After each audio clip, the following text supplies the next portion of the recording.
서로 인사하겠습니다. 우리에게 좋은 일이 일어나고 있습니다. 예, 오랜만에 인사하니까 좀 새롭지요. 예.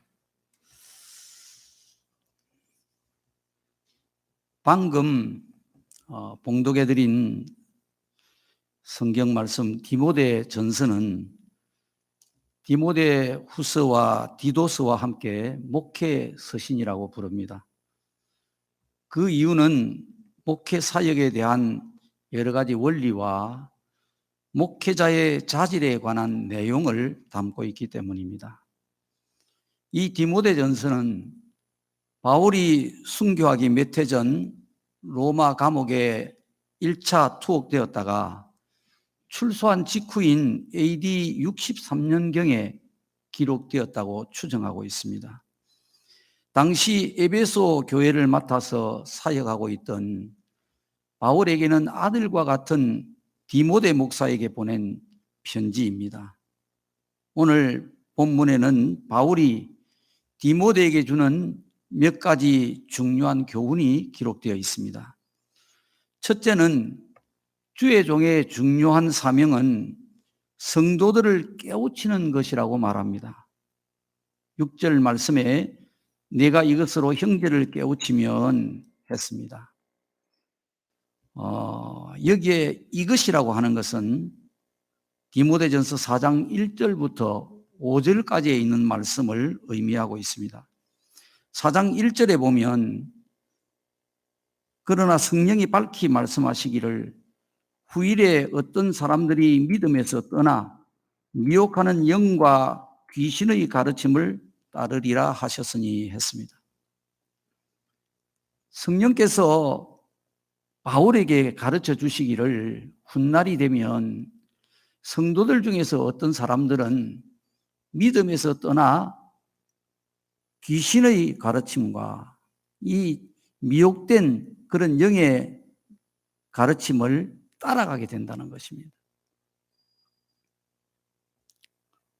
그렇기 때문에 성도들이 거짓된 진리와 교훈들을 따르지 않도록 주의 종은 진리의 말씀으로 성도들을 잘 깨우쳐 주어야 한다는 것입니다. 주의 종은 거짓 교훈이 교회에 들어오지 못하도록 막아야 됩니다. 이것이 교회를 맡은 주의 종의 아주 중요한 사명입니다. 잘못된 진리와 교훈을 전하는 자라고 해서 다 틀린 말만 하는 것이 아닙니다. 대부분 성경적으로 옳고 또 선한 것도 있습니다. 그래서 성도들은 잘못된 것이 섞여 있는지를 분별하기가 대단히 어렵습니다. 그렇기 때문에 주의 종은 이 거짓된 진리와 교훈이 교회에 들어오지 못하도록 성도들을 올바른 진리의 말씀으로 잘 가르쳐서 깨우치고 성도들을 지켜야 하는 것입니다.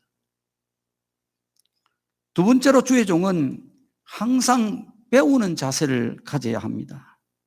6절 말미에 보면 믿음의 말씀과 내가 따르는 좋은 교훈으로 양육을 받으리라 했습니다. 이 말씀의 의미는 주의 종은 성도들을 하나님의 말씀으로 양육하는 자이지만은 이 사역을 통해서 주의 종 자신도 스스로 양육을 받아야 된다는 말입니다. 그 이유는 주의 종이 성장하는 만큼 성도들도 성장하기 때문입니다. 주의 종만큼 성도들이 자란다는 이야기예요. 그래서 주의 종은 항상 배우는 자세를 가지고 사역을 하면서 자기 자신이 스스로 성장해 가야 된다는 것입니다. 세 번째로 주의 종은 설교만 하는 것이 아니고 삶으로 경건의 본을 보여야 한다는 것입니다. 7절 말씀에 망령되고 허탄한 신화를 버리고 경건에 이르도록 내 자신을 연단하라 그렇게 말씀을 합니다. 여기에 망령되고 허탄한 신화를 버리라 하는 말은 무슨 뜻이냐면, 그 당시에 유대의 랍비들은 구약시대 그 유대인들의 그 족보를 아주 중요하게 여기고 큰 관심을 가지고 연구에 몰두를 해서 여러 가지 이야기들을 만들어냈습니다. 이렇게 해야 아주 권위 있는 랍비로 칭송을 받을 수 있기 때문에 그랬습니다. 그래서 바울은 디모데에게 그런 여러 가지 망령된 신화와 같은 그런 지어낸 이야기들, 거기에 연구하려고 몰두하지 말라는 것입니다. 거기에 집착하지 말고 너는 오직 경건에 이르도록 내 자신을 연단하라, 그 말씀입니다.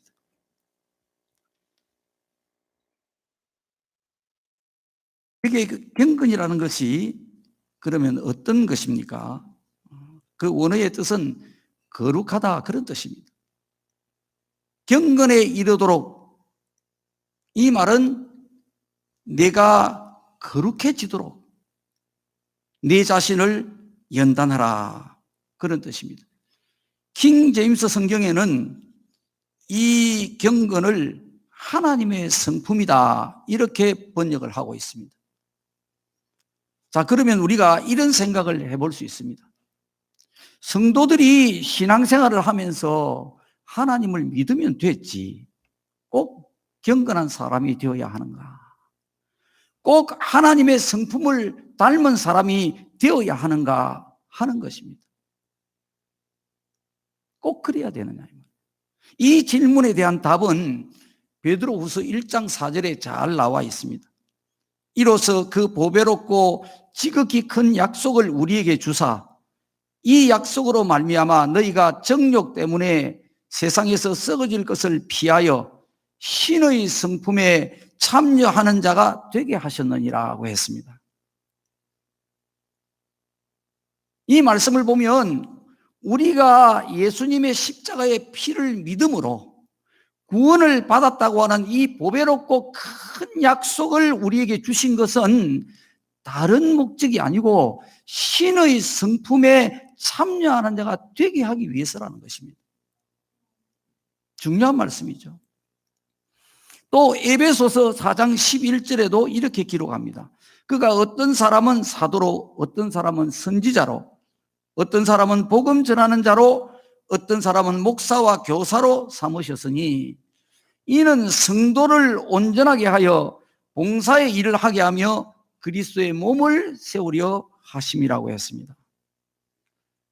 주님께서 교회를 세우시고 주의 종들을 세우신 목적이 뭐냐? 첫째가 성도들을 온전하게 하기 위해서입니다. 여기 온전하다고 하는 것은 다른 뜻으로 말하면 하나님을 닮도록 양육하라고 주의 종을 세웠다는 것입니다. 그러니까 신앙생활은 습관적으로 교회 다니는 것이 아닙니다. 하나님의 성품을 배우고 그 성품을 익혀가는 것입니다.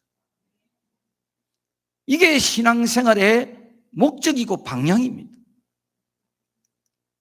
제가 아주 오래된 기억입니다. 신앙 연조가 오래된 성도들 중에서 간혹 이런 말을 하는 것을 들었습니다. 구원받은 것만 해도 감사하고 가장 큰 복을 받았는데 나는 더 바랄 것이 없다. 들어보면 굉장히 겸손한 뜻인 것 같고 또 신앙이 참 좋아 보입니다.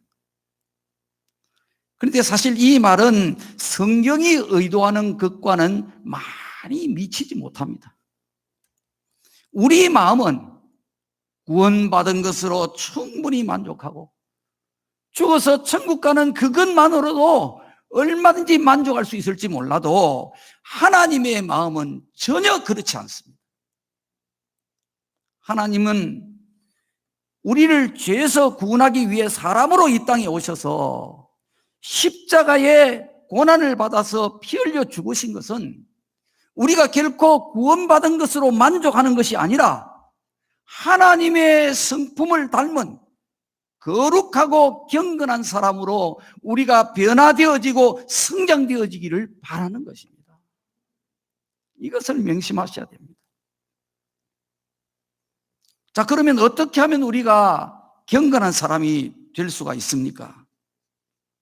7절 말씀에 경건에 이르도록 내 자신을 연단하라고 했습니다.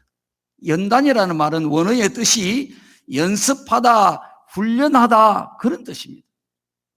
그러니까 우리가 경건에 이르기 위해서는 다른 왕도가 없습니다.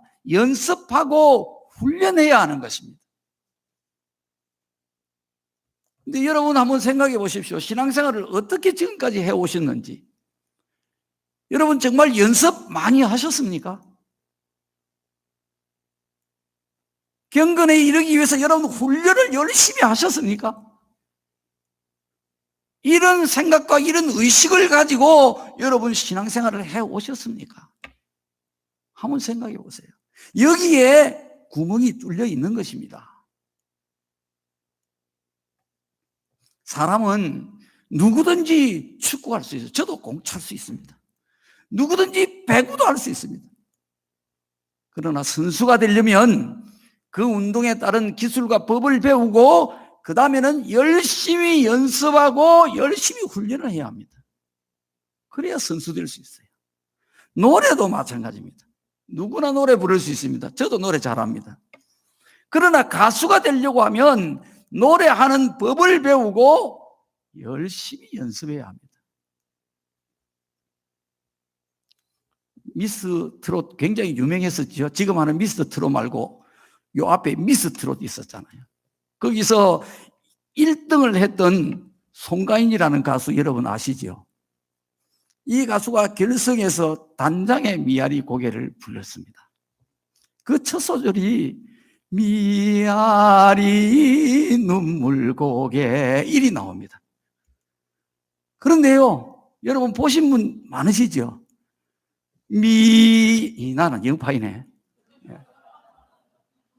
미 하는데 그 심사위원들하고 관중들이 전부 다 우와 눈이 띵그레지면서 그냥 감탄해 버리고 말았습니다. 거기서 다 녹아버렸어요. 왜 그렇게 되어졌느냐? 이 가수가 나중에 이야기를 하는데 미아리 눈물고기 하는 이 미를 갖다가 몇 날 며칠이고 미만 연습을 했더니 미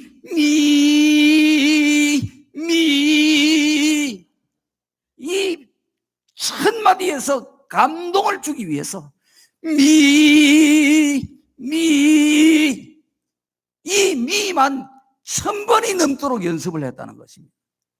미만. 이렇게 육체의 기능은요, 피나는 연습과 훈련에 의해서 실력이 자라게 되는 것입니다. 저절로 되는 게 아니에요. 이와 마찬가지로 영적인 성품과 질도 꼭 같습니다. 끈질긴 연습과 훈련에 의해서 우리 안에서 없던 것이 나오고 새로운 것이 나오게 되는 것입니다. 말하자면 변화와 성숙이 그래야 일어난다 그 말입니다. 그러면 경건에 이르는 연습을 구체적으로 어떻게 해야 하겠습니까?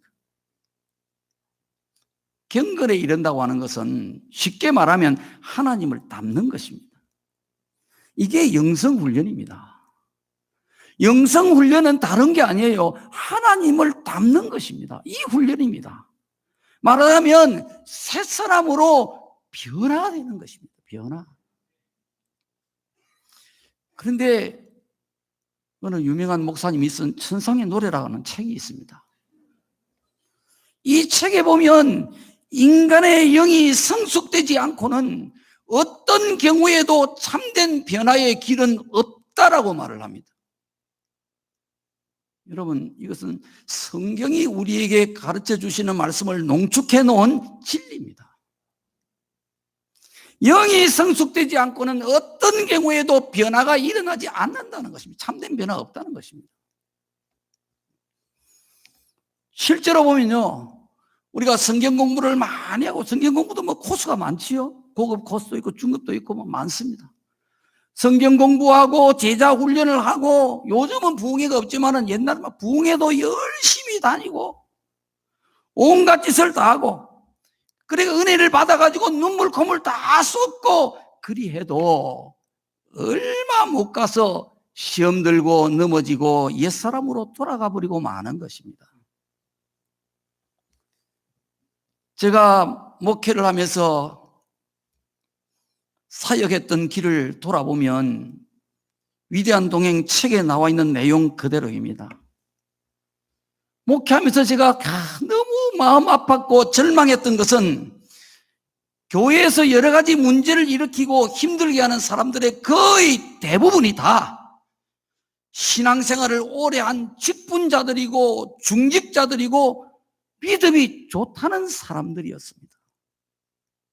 이게 기가 막힌 일입니다. 그 이유가 뭘까요? 겉으로는 종교인의 틀이 딱 잡히고 믿음도 좋은 것으로 보이는데 안에는 영이 성숙되지 않았기 때문입니다. 이건 아무도 모르잖아요. 겉으로 봐서는 모르잖아요. 근사해 보이잖아요. 왜 문제를 일으키느냐? 그 본인이 원하는 게 아니에요. 어쩔 수 없이 그냥 문제의 소용돌이 속에 빠져 들어간단 말이에요. 그 이유가 뭐냐? 영이 자라지 않았다는 것입니다. 그게 증명하는 거예요. 내가 아무리 신앙이 좋다, 내가 아무리 열심히 교회에 일을 한다 해도 그 결과를 보면 영이 자랐는지 자라지 않았는지 그것이 증명을 한다 이 말이에요. 자, 그러면 어떻게 해야 이 영이 성숙될 수가 있겠어요? 이거 참 어려운 난제거든요. 우리 한국 교회만큼 신앙생활을 열심히 하는 이 세계 민족이 없습니다. 근데 우리 한국 교회가 어느 교회도 정말 교회다운 교회 찾아보기가 참 힘듭니다.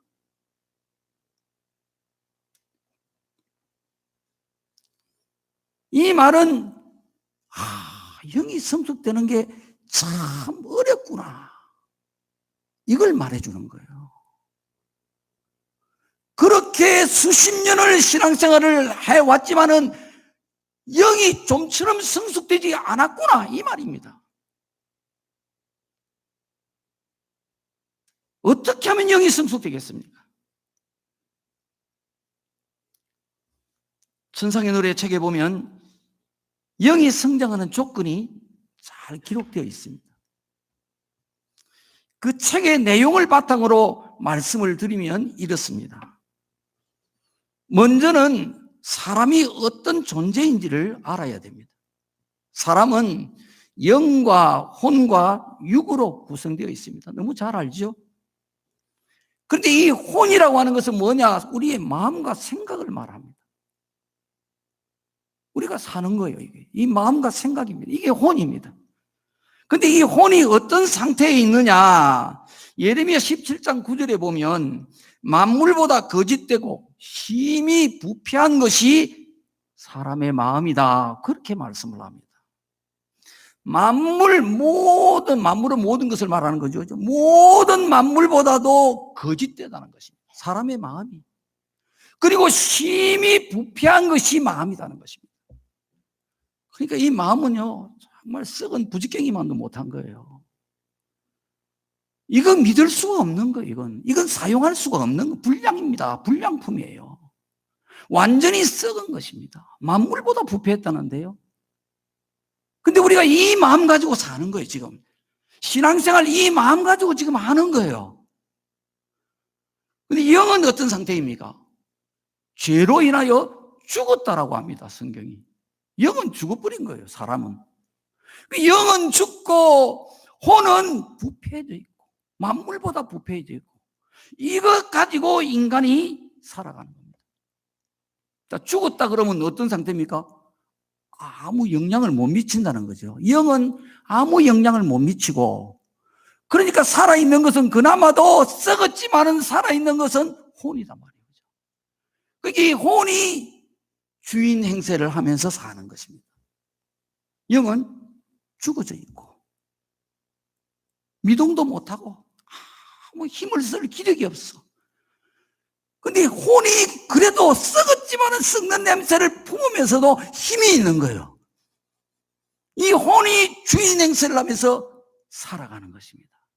그게 인간의 모습이에요.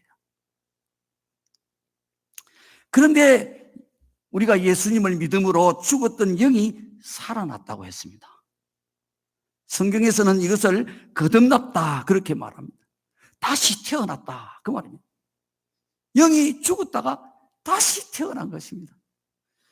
그러니까 예수님을 믿으면 죽었던 영이 살아났지만은 이 영은 갓 태어난 아기와 같이 어리단 말이에요. 이제 태어났으니까. 영은 아주 어리고, 이제 우리가 예수님을 믿어서 이제 교회 나왔단 말이에요. 그죠? 이제 신앙생활을 한단 말이에요. 그죠? 그 상태는 어떤 상태냐? 영은 어리고, 부패한 혼은 수십 년 살아온 죄의 습성과 관록이 있는 거예요. 그러니까 힘이 왕성한 것입니다. 그러니까 하나님을 믿는 성도들도 안 믿는 세상 사람들과 똑같이 영은 어리니까 아무 힘도 없고 부패한 이 혼이 주인이 되어져서 사는 것입니다.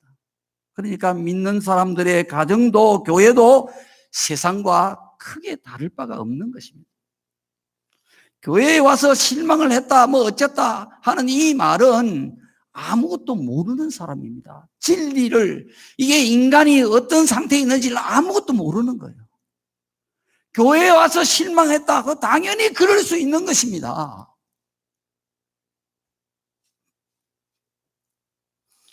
그러니까 세상과 다를 바 없이 갈등과 반목, 여러 가지 문제와 시험들이 그치지 않는 것이에요.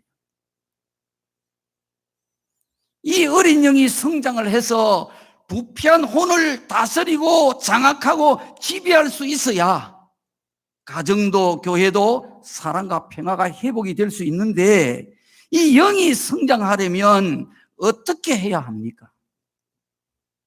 다 질서가 있고 법이 있단 말이에요. 그죠? 영이 성장하는 법이 있는 거예요. 첫째는 육이 죽어야 영이 사는 것입니다. 이게 첫째입니다, 여러분. 육의 본성은 어떤 것이냐? 자기중심적이고 불순종이라고 했어요. 그러므로 육을 죽이려면 우선적으로 다른 사람에게 철저히 복종하는 훈련을 눈만 뜨면 계속해야 한다라고 쓰고 있습니다. 천상의 노래. 내 중심과 고집으로 살려는 육을 단호하게 십자가에 못 박아야 한다. 그렇게 쓰고 있습니다. 예수님이 말씀하시기를 누구든지 나를 따라오려거든 자기를 부인하고 제 십자가를 지고 나를 쫓아야 할 것이니라고 했습니다. 여기 자기를 부인하고 하는 바로 이 말씀이 우리의 마음과 생각, 이 육을 죽여야 된다는 것입니다. 육을 죽여야 예수님 따라갈 수 있다는 것입니다.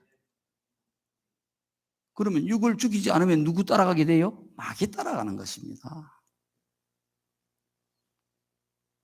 육을 죽이느냐 죽이지 않느냐 하는 이것은 심각한 문제란 말이에요. 사실은요. 생과 사가 갈리는 것입니다. 천국과 지옥이 갈라지는 거예요. 내가 예수님을 따라가느냐, 그 마귀라는 그런 흉측한 그놈을 따라가느냐, 이게 결정되는 거예요. 얼마나 중요한 문제인데 이거 우리가 잊어버리고 살기가 십상이단 말이에요. 바울 사도도 말하기를 나는 날마다 죽노라고 했습니다. 뭐가 죽습니까? 바로 이 마음과 생각, 육을 날마다 십자가에 못 박는다는 것입니다. 바울은 그렇게 산다는 거예요. 시험이 드는 것은 왜 듭니까? 육이 죽지 않아서 시험이 드는 것입니다. 전부 남이 잘못해서 오는 거예요. 시험은요. 저 사람 잘못했단 말이에요. 그죠? 이것 때문에 시험이 오는 것입니다. 그런데 본질은 그게 아니에요. 내 육이 죽지 않아서 시험 드는 것입니다. 남이 잘못해도 시험 안 드는 법이 있습니다. 육이 죽으면 시험 안 드는 거예요. 육이 안 죽으면 남이 잘못 안 했는데도 잘못했다고 생각하면서 시험 드는 거예요. 육이 죽지 않으면 교회에서 봉사를 해도 화평이 깨지고 서로 마음이 상하게 됩니다. 예를 들어서 집사님이 이것 좀 해주세요. 자, 이렇게 되면 어떤 일이 일어날까요? 만약에 육이 죽지 않으면 실제 하나님 믿는 사람들은 영이 살아서 영이 움직여야 되잖아요. 그죠? 그게 내 안에 계신 그리스도께서 움직이는 거잖아요. 사는 거잖아요. 영이 나가서 살아야 되는데 영이 어리니까, 영이 자라지 못했으니까 육이 지가 벌떡 일어나서 먹고 하고 문을 열고 쓱 나와서 주인 행세를 하는 것입니다. 가만 들어보니까 이 육은 본성이 자기중심적이고 불순종이라 그랬잖아요. 자기중심에서 딱 판단하는 거예요. 그러니까 마음에 안 들어, 기분이 안 좋아, 바로 거절해버리는 것입니다. 안 됩니다, 못합니다, 바쁩니다. 거기서 한 걸음 더 나가면 네가 하세요, 이렇게 돼버리는 것입니다. 이게 바로 육입니다. 부패한 죄의 마음입니다. 정확하게 이야기하면 사단의 마음입니다. 그것이 이것을 부인해야 되고 이것을 십자가에 못 박아야 된다는 것입니다. 바로 이런 때에 내 안에서 불순종이 나오지 않도록 복종하는 훈련을 그때 해야 되는 것입니다. 이때 그 훈련을 하지 않으면 신앙 그냥 헛바퀴 도는 것입니다. 예, 알겠습니다, 이래야 되는 것입니다. 집사님이 이것 좀 해주세요 하면 예, 알겠습니다. 이게 자기를 죽이는 것입니다. 결국 사는 방법이에요.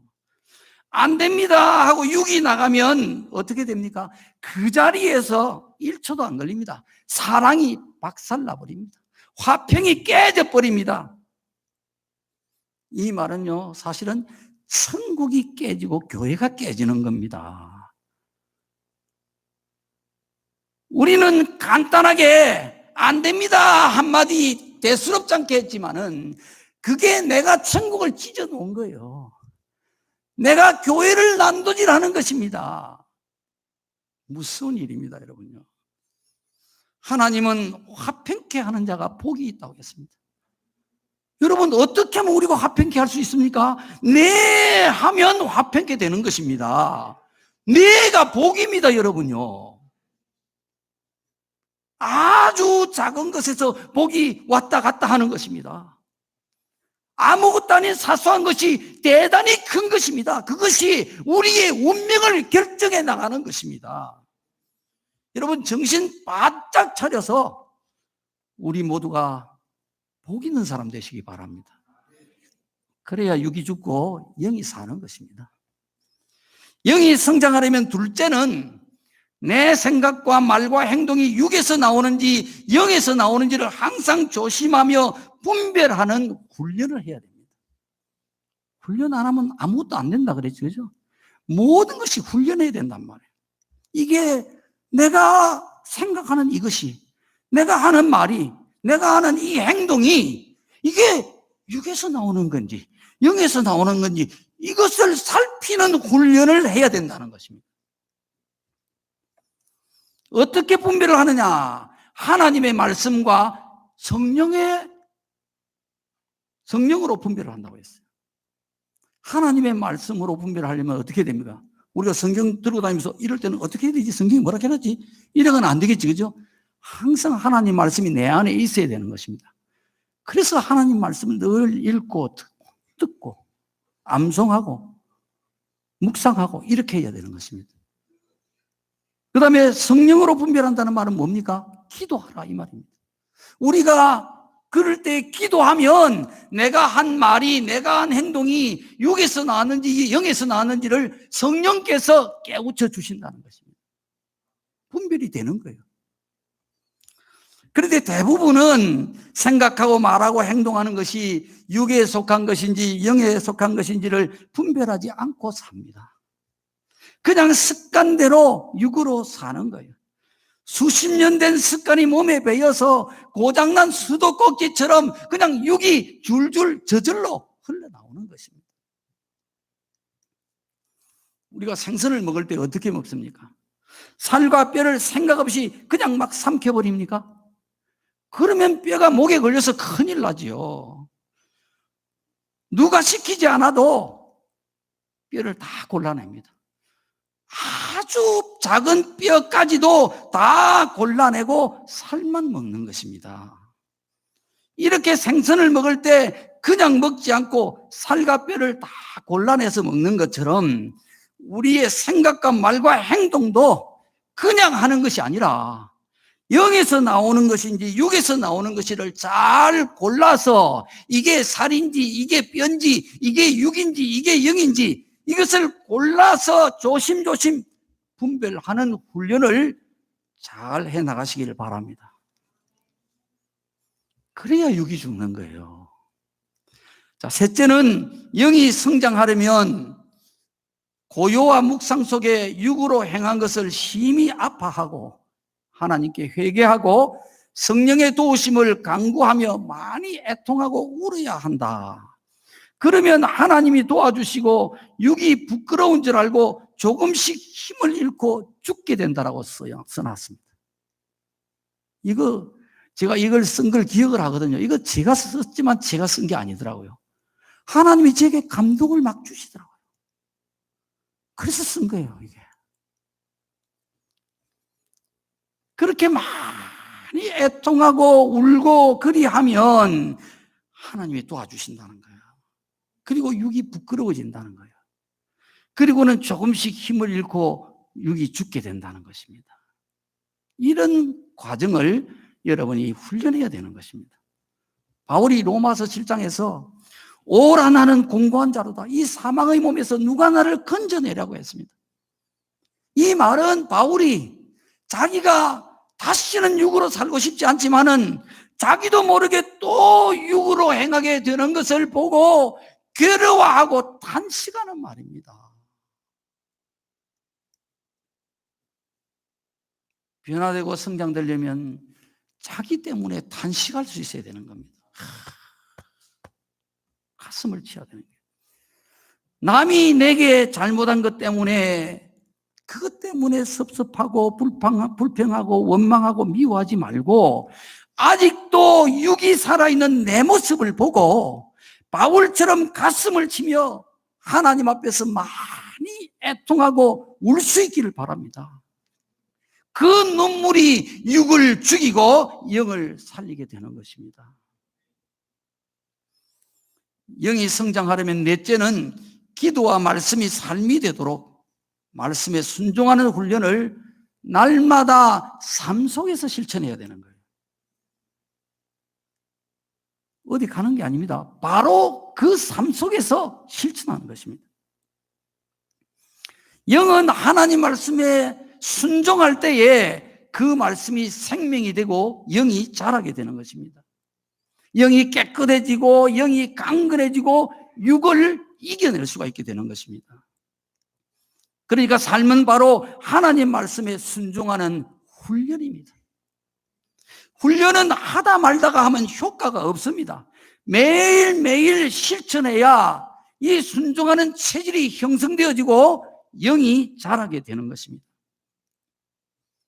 가족을 비롯해서 직장의 동료들, 또 교회 성도들, 우리 학생들, 학교에 가면 친구들, 내 가까이 있는 모든 사람들은 다 나를 훈련시키는 파트너입니다. 매일 일어나는 모든 일들은 내 안에 하나님의 성품을 만들기 위해서 하나님이 주시는 경건의 훈련입니다. 내 마음을 불편하게 하는 일들을 육으로 생각하면 마음에 가시가 되고 섭섭하고 기분 나쁘고 상처받고 다 미워지고 등 돌리고 시험에 빠지는 것입니다. 이게 육신의 생각입니다. 육신의 생각은 성경에 사망이라고 했습니다. 사망에 빠진 것입니다. 나는 옳고 깨끗한데 잘못한 것이 없는데 상대방이 잘못한 것 때문에 내가 사단이 쳐놓은 사망의 그물에 걸려버리고 만 것입니다. 나는 잘못한 게 없는데, 내가 생각하는 것이 옳은데 저 사람이 잘못했다 이 말이죠. 저 사람 잘못된 거 맞다 칩시다. 그러면 내가 잘하면 되잖아요. 문제는 내가 사단이 쳐놓은 사망의 그물에 그만 들커덕 그 사람 잘못한 것 때문에 내가 걸려버리는 것입니다. 그러면 여러분, 내가 옳다고 생각하고 곧 말하고 내가 잘했다고 하는 거, 그게 무슨 소용이 있습니까? 내가 사망의 그물에 걸려들어 버렸는데, 잘못하기는 그 사람 잘못하고, 여러분 아주 좋은 옷을 입고 뻘구덕에 빠져가지고 뒹군다면 그 좋은 옷이 무슨 소용이 있겠습니까? 좋은 옷을 입었으면 좋은 것을 구분해서 다닐 수 있어야지, 좋은 옷 입고 뻘구덩이에 들어가서 뒹굴면 뭐 하느냐 이 말이에요. 내가 옳다는데 저 사람 잘못됐다는데 내가 뻘구덩이에 들어가서 죄짓고 뒹굴고 그렇게 하면 내가 옳다고 하는 그것이 무슨 소용이 있느냐 이 말입니다. 그런데 이제는 마음을 불편하게 하는 모든 일들을 다르게 생각해 보는 것입니다. 하나님이 사랑은 오래 참는 것이라 했지. 사랑은 모든 허물을 덮는다고 했지. 서로 사랑하라고 했지. 70분의 7번도 용서하라고 했지. 마음을 넓히라고 했지. 화목하라고 했지. 그래, 서로 불쌍히 여기라고 했지. 그래, 이것은 하나님 말씀에 순종하라고 하나님이 나를 훈련시키는 것이다. 이렇게 생각을 하면 이것은 영의 생각입니다. 영의 생각은 생명과 평안이라고 성경에 말씀을 했습니다. 이렇게 영의 생각을 하면 그 불쾌한 일들 속에서도 생명과 평안을 얻게 되는 것입니다.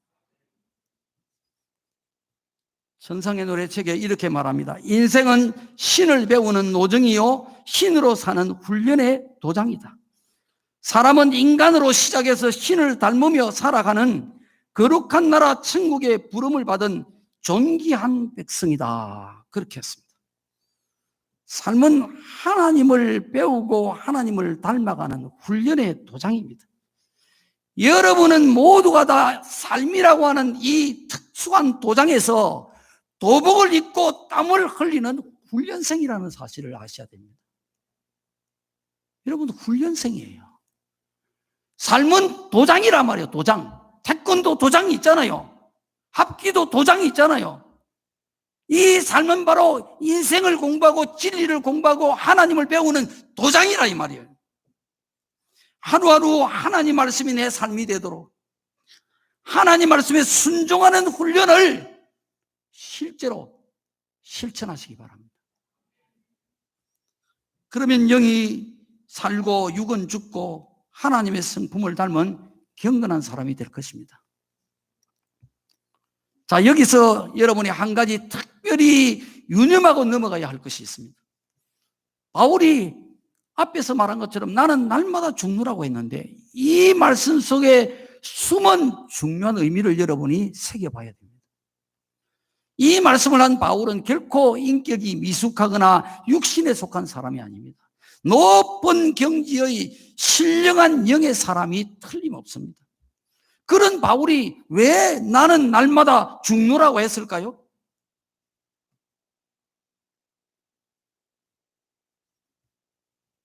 여기에는 무슨 분명히 깊은 뜻이 있지 않겠습니까?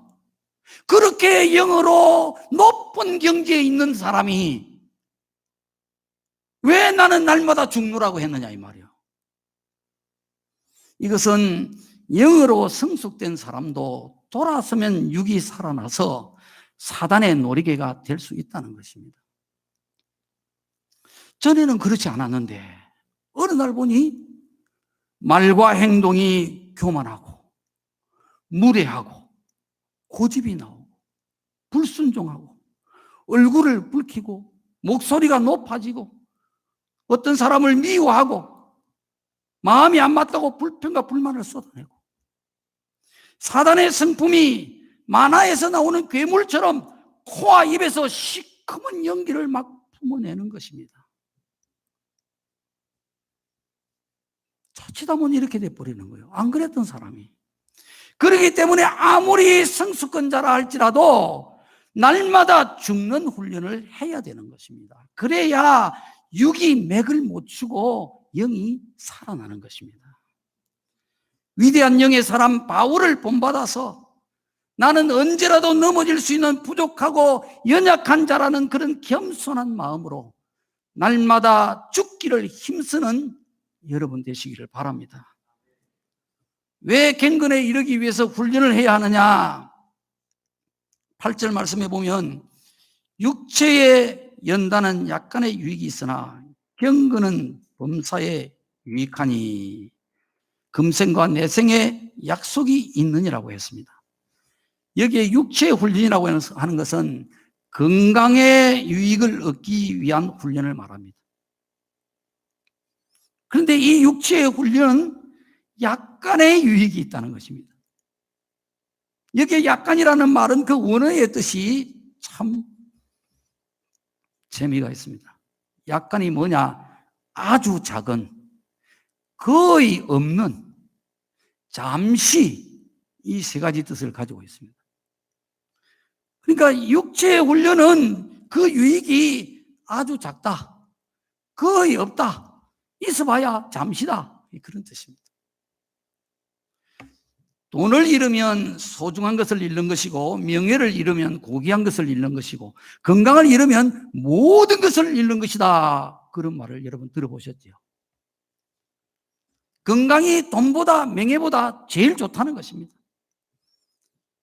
그래서 사람들은 건강을 위해서 헬스다, 요가다, 등산이다, 여러 가지 운동을 열심히 합니다.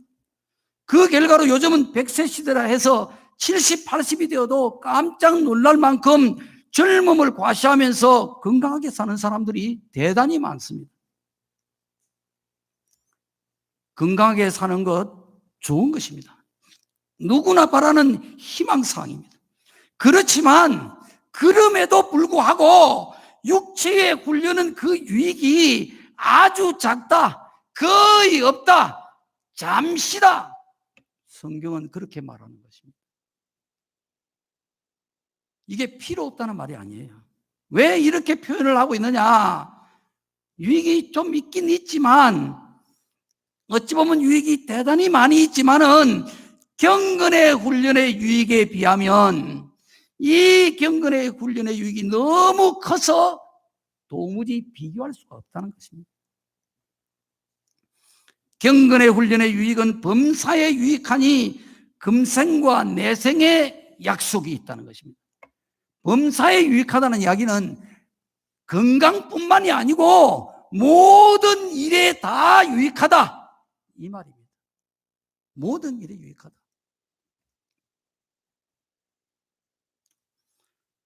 자, 그러면 모든 일이 다 유익한데 금생에는 어떤 약속이 있느냐 말이에요. 시편 32편 6절에 보면 무릇 경건한 자는 주를 만날 기회를 타서 주께 기도할지라. 진실로 홍수가 범람할지라도 저에게 미치지 못하리이다 라고 했습니다. 경건한 사람은 홍수가 범람을 해도 그 사람에게 미치지 못한다는 것입니다. 왜 그렇습니까? 하나님이 지키시기 때문에 그렇습니다, 여러분. 경건한 사람은 어떤 환난과 역경을 만난다 할지라도 하나님이 능력과 방패와 산성이 되어주시는 거예요. 그래서 그 모든 위험과 해를 다 막아주시고 오히려 그 역경이 전화위복이 되게끔 하나님이 복으로 바꿔주신다는 것입니다. 경건한 사람이. 시편 1편 1절에는 복 있는 사람은 하나님 말씀을 즐거워하며 그 말씀을 주야로 묵상하는 자로다. 그는 시냇가의 심기운 나무와 같아서 시절을 쫓아 열매를 맺으며 그 잎이 마르지 아니하나니 그가 하는 모든 일이 다 형통하리로다 하고 했습니다. 하나님 말씀을 즐거워하고 그 말씀을 주야로 묵상하는 사람은 어떤 사람이겠습니까? 그 사람은 하나님을 경외하는 참 진실한 믿음의 사람, 바로 경건한 사람 아니겠습니까? 그 사람이 하는 일은 다 형통하게 될 것이다. 경건한 사람에게는 하나님께서 그 사람이 이 땅에 사는 날 동안에 모든 일이 형통하도록 하나님께서 복을 주시겠다는 약속입니다. 이 형통하다고 하는 것은 여러분 잘 알다시피 그냥 아무 일도 없다는 게 아니란 말이에요. 그냥 무조건 다 잘 된다 그런 말도 아닙니다. 어려운 일이 있지만 그 일을 하나님이 다 풀어주시고 하나님께서 복으로 바꿔주신다 이 말입니다. 막히지만 하나님이 열게 해주시고 더 좋은 길을 하나님께서 이끌어 주신다. 이게 형통의 복입니다. 내 생에는 어떤 약속이 있습니까? 하나님은 이 땅에서 행한 대로 심판을 해서 천국에서 영원히 누릴 상을 주신다고 했습니다. 그런데 이 상은 사람마다 다 똑같지가 않다는 거예요. 해의 영광이 다르고 달의 영광이 다르고 별의 영광이 다르고 별과 별의 영광이 다르듯이 각 사람이 천국에서 받을 그 상급과 영광은 다 다르다. 다 다르다. 자, 여러분, 그러면 누가 큰 상을 받게 되겠습니까? 예수님 말씀하시기를 천국에는 이 세상과 똑같이 큰 자도 있고 작은 자도 있다는 것입니다. 더 큰 자도 있고 더 작은 자도 있고 다 층층이 있다는 것입니다. 큰 자는 큰 상을 받게 되고 작은 자는 작은 상을 받게 되는 것입니다. 큰 자와 작은 자의 기준이 뭐겠습니까? 하나님 이렇게 말씀했습니다. 내가 거룩하니 너희도 거룩하라 하셨어요. 하나님이 우리를 바라보시는 관심과 기준은 오직 거룩과 바로 경건입니다. 내가 거룩하니 너희도 거룩해라. 우리가 가야 할 신앙의 길은 바로 거룩이고 바로 경건이다 이 말입니다. 하나님이 심판하시는 기준은 그러니까 내가 내 성품을 얼마나 닮았느냐, 내가 얼마나 거룩하냐, 내가 얼마나 경건하냐, 바로 이것입니다. 거룩과 경건은 신앙과 인격의 핵심이고 본질이고 정상의 정점입니다. 거룩하고 경건한 사람이 바로 하나님을 닮은 사람이고 그 사람이 천국에서 큰 사람이다 이 말입니다. 히브리서 11장에 보면 믿음의 조상들이 쭉 열거되고 있습니다. 아벨과 에녹과 노아, 아브람, 이삭, 야곱, 모세 이런 사람들이 나오고 있는데 이 사람들의 공통점은 뭐냐? 하나님과 동행하며 거룩한 사람들이었습니다. 바로 경건한 사람들이었어요. 하나님 앞에서 큰 자들이었습니다. 천국에서 경건한 만큼 큰 상을 받게 되는데 왜 그럴까요? 왜 경건한 만큼 큰 상을 받게 될까요? 이유가 분명합니다, 여러분. 우리가 교회를 섬기고 하나님을 섬기는 모든 것은 경건한 만큼 질이 다르고 향기가 다른 것입니다. 그렇겠죠, 여러분? 경건한 만큼 질이 달라진다. 하나님 섬기는 질이 달라진다. 경건한 만큼 향기가 달라진다. 아멘이시죠? 우리가 예배를 드려도 경건한 만큼 그 예배가 달라지는 것입니다. 예배를 드리는 마음가짐, 정성, 자세가 다르지요. 경건한 만큼 하나님이 기뻐하시는 예배를 드리게 되는 것입니다. 봉사도 마찬가지예요. 경건한 만큼 하나님이 기뻐하시는 봉사를 하게 되는 것입니다. 헌금도 마찬가지죠. 경건한 만큼 하나님이 기뻐하시는 헌금을 드릴 수가 있습니다. 물론 헌금이라고 하는 것은 양이 아닙니다. 마음입니다. 하나님에 대한 진실과 사랑이 경건한 만큼 달라지는 것입니다. 그래서 하나님은 여러분이 가진 경건의 분량에 따라서 천국에서 영원히 누릴 복을 주시게 되는 것입니다. 그렇기 때문에 여러분의 삶에 경건을 위한 훈련보다도 더 여러분에게 이익이 되는 것은 없습니다. 지금은 코로나로 인해서 경제적으로 대단히 어려울 뿐만 아니라 신앙생활이 국가의 통제를 받아서 어쩔 수 없이 교회로부터 멀어지는 이런 영적인 위기를 맞고 있습니다.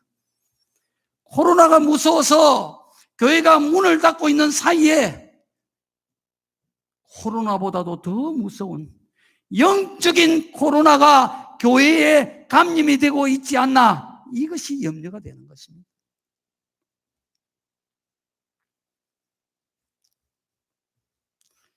지금 사회적 거리두기로 인해서 교회가 모이지 못하고 있는 이런 상황이 앞으로 어떻게 전개되어져 갈지는 지금으로는 예단할 수가 없습니다. 설사 영적인 환경이 지금보다 더 어려워진다고 해도 경건의 훈련은 쉬지 말아야 합니다.